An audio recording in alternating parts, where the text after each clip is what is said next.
CM ವಿರುದ್ಧವಾಗಿ ಪ್ರಾಸಿಕ್ಯೂಷನ್ಗೆ ಅನುಮತಿ ಕೊಡ್ತಕ್ಕಂಥ ವಿಚಾರಕ್ಕೆ ಸಂಬಂಧಪಟ್ಟಂತೆ ರಾಜ್ಯಾದ್ಯಂತ ಕಾಂಗ್ರೆಸ್ ಹೋರಾಟ ಮಾಡಬೇಕು ಅಂತ ತೀರ್ಮಾನವನ್ನು ಮಾಡಿದೆ.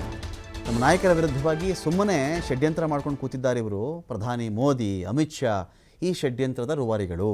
ಇವರು ರಾಜ್ಯಪಾಲರನ್ನ ಮುಂದೆ ಇಟ್ಕೊಂಡು ಅವರ ಮೂಲಕ ಮುಖ್ಯಮಂತ್ರಿಗಳ ವಿರುದ್ಧವಾಗಿ ತನಿಖೆಗೆ ಕೊಡಿಸಿದ್ದಾರೆ. ಇವರು 40 ವರ್ಷಗಳ ರಾಜಕೀಯ ಅನುಭವ ಸಿದ್ದರಾಮಯ್ಯ ಅವರದ್ದು. ಒಂದೇ ಒಂದು ಬಿಡಿಗಾಸಿನ ಆರೋಪ ಅವ್ರ ಮೇಲೆ ಇವತ್ತವರೆಗೂ ಬಂದಿಲ್ಲ. ಇವತ್ತು ಪಟ್ಟದಿಂದ ಕೆಳಗಡೆ ಇಳಿಸಬೇಕು ಅನ್ನೋ ಒಂದೇ ಒಂದು ಕಾರಣ ಇಟ್ಕೊಂಡು ಈ ಥರ ಒಂದು ಷಡ್ಯಂತ್ರ ರೂಪಿಸಿದ್ದಾರೆ. ಸಿದ್ದರಾಮಯ್ಯ ಅವರು ಈ ಪ್ರಕರಣದಲ್ಲಿಯೂ ಗೆದ್ದು ಬರ್ತಾರೆ. ಅವರು ರಾಜ್ಯಪಾಲರ ವಿರುದ್ಧ ಸಿದ್ದರಾಮಯ್ಯ ಬೆಂಬಲಿಗರು ಪ್ರತಿಭಟನೆ ಮಾಡ್ತಾ ಇದ್ದಾರೆ. ಮುಖ್ಯಮಂತ್ರಿಗಳ ವಿರುದ್ಧವಾಗಿ ರಾಜ್ಯಪಾಲರು ಪ್ರಾಸಿಕ್ಯೂಷನ್ ಕೊಟ್ಟಿದ್ದಾರೆ. ಮುಖ್ಯಮಂತ್ರಿಗೆ ನಿವಾಸ ಕಾವೇರಿಯಲ್ಲಿ ಸಚಿವರು ಮತ್ತು ಅಧಿಕಾರಿಗಳ ಜೊತೆ ಸಭೆ ಕೂಡ ನಡೀತಾ ಇದೆ. ಬೆಂಬಲಿಗರು ಕೂಡ ಈಗಾಗಲೇ ಮುಖ್ಯಮಂತ್ರಿಗಳ ನಿವಾಸದ ಕಡೆ ಆಗಮಿಸ್ತಾ ಇದ್ದಾರೆ. ಮುಖ್ಯಮಂತ್ರಿಗಳಿಗೆ ನೈತಿಕ ಬೆಂಬಲವನ್ನು ಕೊಡೋದಕ್ಕೆ ಈಗಾಗಲೇ ಮುಂದಾಗಿರುವಂಥದ್ದು. ನಮ್ಮ ಜೊತೆ ಹಲವು ಅವರ ಅಭಿಮಾನಿಗಳಿದ್ದಾರೆ, ಕೇಳೋಣ. ಸರ್, ಎಲ್ಲಿಂದ ಬಂದಿದ್ದೀರಿ? ಮೈಸೂರಿಂದ.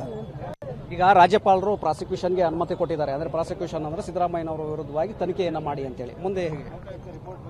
ಮುಂದೆ ಅಂತಿಮವಾಗಿ ನಮ್ಮ ಹೈಕಮಾಂಡು ಮತ್ತು ಮುಖ್ಯಮಂತ್ರಿಗಳು ಏನು ನಿರ್ಧಾರ ತಗೋತಾರೆ ಅದಕ್ಕೆಲ್ಲ ನಾವು ಸಾರ್ವಜನಿಕವಾಗಿ ಕಾರ್ಯಕರ್ತಗಳು ನಾವು ಬದ್ಧವಾಗಿರ್ತೀವಿ. ಹೋರಾಟಕ್ಕೂ ನಾವು ರೆಡಿ ಇದ್ದೀವಿ. ನಾವು ಯಾವುದೇ ರೀತಿಯಿಂದ ಈಗ ನಾವು ಏನು ಹೇಳೋಕ್ಕಾಗಲ್ಲ. ಸಿದ್ದರಾಮಯ್ಯ ಸಾಹೇಬರು, ಮುಖ್ಯಮಂತ್ರಿಗಳು ಮತ್ತು ಹೈಕಮಾಂಡ್ ಏನು ತೀರ್ಮಾನ ನಿಲುವು ತಗೊಳುತ್ತೆ ಅದಕ್ಕೆ ನಾವು ಬದ್ಧವಾಗಿರ್ತೀವಿ. ನೀವೆಲ್ಲಿಂದ ಬಂದಿದ್ದೀರಿ ಸರ್? ನಾನು ನಂಜನಗೂಡಿಂದ ಬಂದಿರೋದು. ಈಗ ಮುಖ್ಯಮಂತ್ರಿಗಳ ವಿರುದ್ಧವಾಗಿ ತನಿಖೆಗೆ ಕೊಡ್ತಾ ಇದ್ದಾರೆ ಸರ್. ಇವೆಲ್ಲ ಏನು ಅಂದರೆ ಹೇಳಿಲ್ವಾ, MLA ಸಾಹೇಬ್ರೆಲ್ಲ ಎಲ್ಲ ಮಾತಾಡೋದು ಹಂಗೆ. ಇದೆಲ್ಲ ರಾಜಕೀಯ ಪಿತೂರಿ ಸರ್. ಇವೆಲ್ಲ ಎಲ್ಲಿವರೆಗೆ ಈ BJP ಅವರು ಸುಮಾರು ಸ್ಟೇಟಲ್ಲಿ ಇದೇ ಥರ ಮಾಡ್ತಾವ್ರೆ. ಎಲ್ಲಿ BJP ಥರ ಸರ್ಕಾರಗಳಿದೆ ಇದೇ ಥರ ಎಲ್ಲ ಪಿತೂರಿ ಮಾಡಿ ಮಾಡ್ತಾ ಇದ್ದಾರೆ. ಇವೆಲ್ಲ ಕಾನೂನಲ್ಲಿ ಅವಕಾಶ ಇಲ್ಲ. ಡೈರೆಕ್ಟು ನಮ್ಮ ಸಾಹೇಬರು ಸಿದ್ದರಾಮಯ್ಯ ಸಾಹೇಬರು ಅವರು ಡೈರೆಕ್ಟಾಗಿ ಯಾವುದೇ ಆಪಾದನೆ ಇಲ್ಲ. ಇಂಡೈರೆಕ್ಟಾಗಿ ಹಿಂಬಾಗಲೇ ರಾಜಕಾರಣ ಅದನ್ನು ರಾಜ್ಯಪಾಲರಿಂದ BJP ಹೈಕಮಾಂಡು ಮಾಡಿಸ್ತಾ ಇದೆ. ಅದು ಎಲ್ಲಿವರೆಗೆ ನಡೀತೆ ಅದಕ್ಕೆ ನಮ್ಮ ಇಡೀ ಮೊನ್ನೆ ಮೈಸೂರಲ್ಲಿ ಸಮಾವೇಶದಲ್ಲಿ ಉತ್ತರ ಕೊಟ್ಟವ್ರೆ. ಇಡೀ ನಮ್ಮ ಕರ್ನಾಟಕ ಹೈಕಮಾಂಡ್ ಕಾಂಗ್ರೆಸ್ ಸರ್ಕಾರ, ಕರ್ನಾಟಕ ಮತ್ತು ಡೆಲ್ಲಿ ಹೈಕಮಾಂಡು ಎರಡೂ ಬಂದು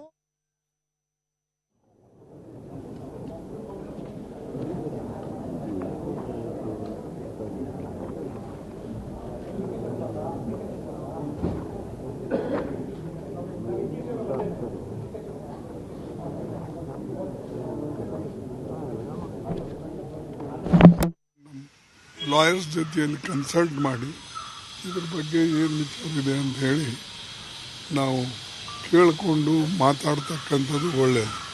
ಎರಡನೇದಾಗಿ ಇದು ಎಲ್ಲ ಕಡೆ BJP ನಮ್ಮ ಗವರ್ನರ್ಸು, ಇದು ಕಲ್ಕತ್ತಾ ಆಗಲಿ, ಕರ್ನಾಟಕ ಆಗಲಿ, ಈ ತಮಿಳುನಾಡು ಆಗಲಿ, ಎಲ್ಲೆಲ್ಲಿ BJP ಗೌರ್ಮೆಂಟ್ ಇವೆ ಅಲ್ಲೆಲ್ಲ ಕಡೆ ಇಂಥ ಕಿರುಕುಳಗಳು ಜಾಸ್ತಿ ನಡೆದಿವೆ. ಅದಕ್ಕಾಗಿ ಅದು ರಿಯಲ್ ಆ ವಿಷಯ ಏನಿದೆ ಅಂತಕ್ಕಂಥದ್ದನ್ನು ತಿಳ್ಕೊಂಡ್ಮೇಲೆ ಮುಂದೆ ನಾವು ರಿಯಾಕ್ಟ್ ಮಾಡ್ತೀವಿ. ಸರ್, ಗವರ್ನರ್ ಆಗ್ರಹಿಸ್ತಾ ಇದ್ದಾರೆ BJP ಅವರು. ಸರ್,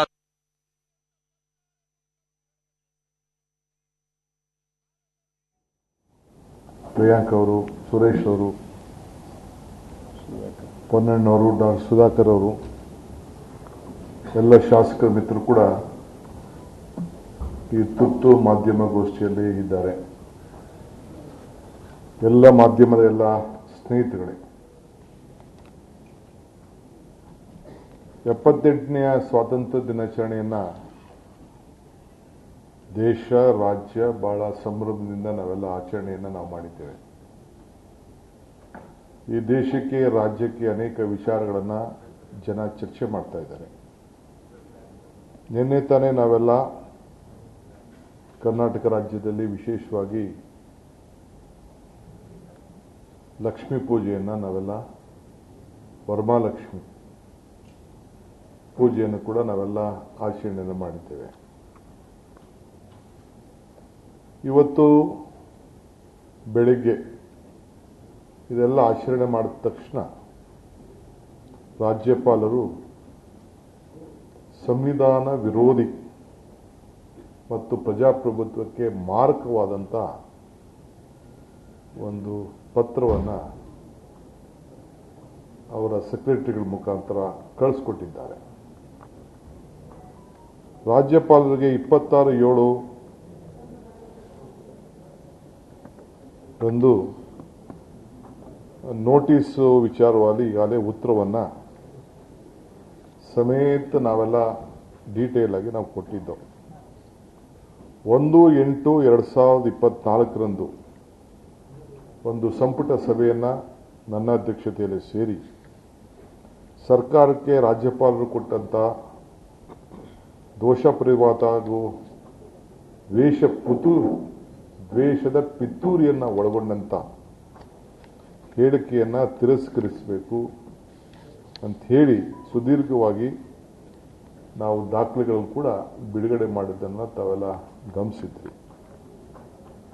ಏನು ಕೆಲವರು ಅನೇಕರು ದೂರುಗಳನ್ನು ಕೊಟ್ಟಿದ್ರು, ಒಬ್ಬರು ಇಬ್ಬರು 3 ಜನ, ಅವೆಲ್ಲದೂ ಕೂಡ ತಿರುಳಿಲ್ಲ ಅಂತ ಹೇಳಿ ನಾವು ಕಾನೂನಿನ ಚೌಕಟ್ಟಿನಲ್ಲಿ ಏನೆಲ್ಲ ಅಂಶಗಳಿದೆ, ಸಂವಿಧಾನದಲ್ಲಿ ಏನೆಲ್ಲ ಅಂಶಗಳಿದೆ, ಇವೆಲ್ಲ ಗಮನದಟ್ಟಿ ತಿಳಿಯಾಗಿ ಇದು ಪೂರಕವಾಗಿ ರಾಜಕೀಯ ಪ್ರೇರಿತವಾದಂಥ ಕಂಪ್ಲೇಂಟ್ಗಳು, ಇದನ್ನು ನೀವು ಗಮನದಲ್ಲಿ ತೆಗೆದುಕೊಳ್ಬಾರ್ದು, ಇದನ್ನ ಸಂವಿಧಾನ ನೀವು ಉಳಿಸಬೇಕು, ಪ್ರಜಾಪ್ರಭುತ್ವ ವ್ಯವಸ್ಥೆಯಲ್ಲಿ ಜನರು ಕೊಟ್ಟಂತ ಏನು ಆಶೀರ್ವಾದ ಇದೆ ಆಶೀರ್ವಾದಕ್ಕೆ ಮನ್ನಣೆ ಮಾಡಬೇಕು.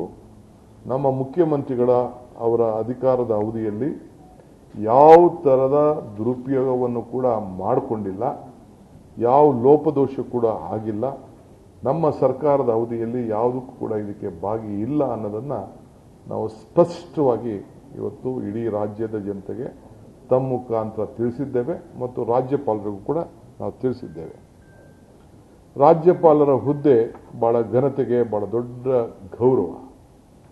ಘನವೆತ್ತ ರಾಜ್ಯಪಾಲರಿಗೆ ನಾವೆಲ್ಲ ಗೌರವನ ಕೊಡ್ತೇವೆ. ಇಡೀ ಸರ್ಕಾರ ಅವರ ಕೈ ಕೆಳಗಡೆ ಅವರ ಮಾರ್ಗದರ್ಶನದಲ್ಲಿ ಅವರ ಹೆಸರಿನಲ್ಲಿ ಒಂದು ಸರ್ಕಾರ ನಡೀತದೆ. ಸೊ ಅದರಿಂದ ನಾವು ಸಂವಿಧಾನದ ಮೌಲ್ಯಗಳನ್ನು ಎತ್ತಿಡಬೇಕು ಅನ್ನೋ ದೃಷ್ಟಿಯಿಂದ ಮೊದಲಿಂದ ಕೂಡ ನಾವೆಲ್ಲ ಪ್ರತಿಪಾದಿಸಿಕೊಂಡು ನಾವು ಬಂದಿದ್ದೇವೆ.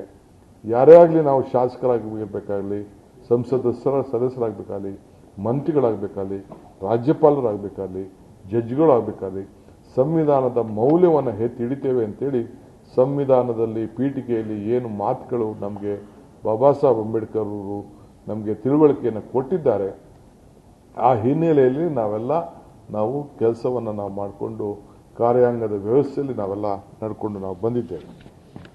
ಇವತ್ತು ನೇರವಾಗಿ ಗವರ್ನರ್ ಅವರು ಒಂದು ಪತ್ರವನ್ನು ಕಳಿಸ್ಕೊಟ್ಟಿದ್ದಾರೆ ಮುಖ್ಯಮಂತ್ರಿಗಳು, ನಮ್ಮ ಚೀಫ್ ಸೆಕ್ರೆಟರಿ ಅವರಿಗೆ ಈ ರೀತಿ ನಾವು ಪರ್ಮಿಷನ್ ಅನ್ನು ನಾವು ಕೊಟ್ಟಿದ್ದೇವೆ ಅಂತ ಹೇಳಿ ಕಳಿಸ್ಕೊಟ್ಟಿದ್ದಾರೆ. ನನಗಂತೂ ಅರ್ಥ ಆಗ್ತಾ ಇಲ್ಲ.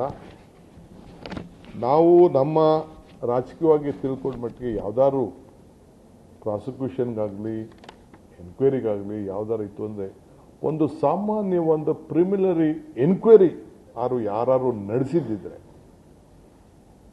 ಯಾವ್ದಾದ್ರು ಒಂದು ಎನ್ಕ್ವೈರಿ ಇಲ್ಲ ಲೋಕಾಯುಕ್ತ ಆಗಲಿ ಯಾರಾಗಲಿ ಒಂದು ಎನ್ಕ್ವೈರಿ ನಡೆದು ಯಾವ್ದಾದ್ರು ರಿಪೋರ್ಟ್ ಏನಾದ್ರು ಬಂದಿದ್ರೆ ಆಯಿತು, ನೀವು ಅದಕ್ಕೆ ಏನು ಬೇಕಾದ್ರೂ ಪ್ರಾಸಿಕ್ಯೂಷನ್ಗೆ ಒಂದು ಅವಕಾಶವನ್ನು ಕೊಡ್ಬೋದು ಅನ್ನೋದು. ಯಾಕೆಂದರೆ ಹಿಂದೆ ಬೇಕಾದಷ್ಟು ಘಟನೆಗಳೆಲ್ಲ ನಾವು ನೋಡಿದ್ದೇವೆ. ಈಗ ಕುಮಾರಸ್ವಾಮಿ ಅವ್ರದ್ದೇ ವಿಚಾರ ನೀವು ತೆಗೆದುಕೊಳ್ಳೋಣ. ರಾಜ್ಯದ ಮಾಜಿ ಮುಖ್ಯಮಂತ್ರಿಗಳು, ಲೋಕಾಯುಕ್ತದಲ್ಲಿ ಎನ್ಕ್ವೈರಿ ನಡೆದಿತ್ತು, ಡೀಟೈಲ್ ಇದೆ. ಅವರು ಡೀಟೇಲ್ ಸುಮಾರು